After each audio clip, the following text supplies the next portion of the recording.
നമസ്കാരം. ഫെബ്രുവരി 6-ന് ഗ്രഹങ്ങളുടെ രാജാവായ സൂര്യൻ അവിട്ടം നക്ഷത്രത്തിലേക്ക് പ്രവേശിക്കുകയാണ്. ഈ ഒരു ഗ്രഹമാറ്റം നിരവധി ഗുണഫലങ്ങൾ ചില രാശികളിൽ ജനിച്ചവരുടെ ജീവിതത്തിൽ സൃഷ്ടിക്കും. ഇത് മേടം, ചിങ്ങം, തുലാം എന്നിങ്ങനെ 3 രാശികളിലായി ജനിച്ച 9 നക്ഷത്രക്കാരുടെ ജീവിതത്തിൽ അവർ ഇതുവരെ അനുഭവിച്ച ദോഷഫലങ്ങൾ ഇല്ലാതാക്കി ഗുണഫലങ്ങൾ വർദ്ധിപ്പിക്കുന്നതിന് വഴിതെളിയിക്കും. ആ നക്ഷത്രങ്ങളെന്ന് പറയുന്നത് അശ്വതി, ഭരണി, കാർത്തിക, മകം, പൂരം, ഉത്രം, ചിത്തിര, ചോതി, വിശാഖം എന്നീ നക്ഷത്രത്തിൽ ജനിച്ചവർക്കാണ്.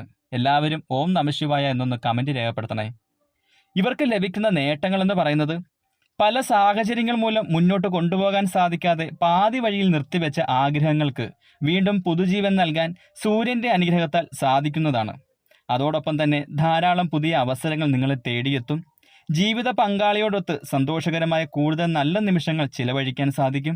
ഫെബ്രുവരി 6 മുതൽ തന്നെ മാറി മറിയുന്ന തരത്തിലേക്ക് കാര്യങ്ങൾ എത്തിച്ചേരും. ഇറങ്ങിത്തിരിക്കുന്ന എല്ലാ മേഖലകളിലും വിജയം കണ്ടെത്താൻ സാധിക്കും. അസൂയാലുക്കൾ പോലും കണ്ട് കൊതിക്കുന്ന രീതിയിലുള്ള നേട്ടങ്ങളാണ് നിങ്ങളെ കാത്തിരിക്കുന്നത്.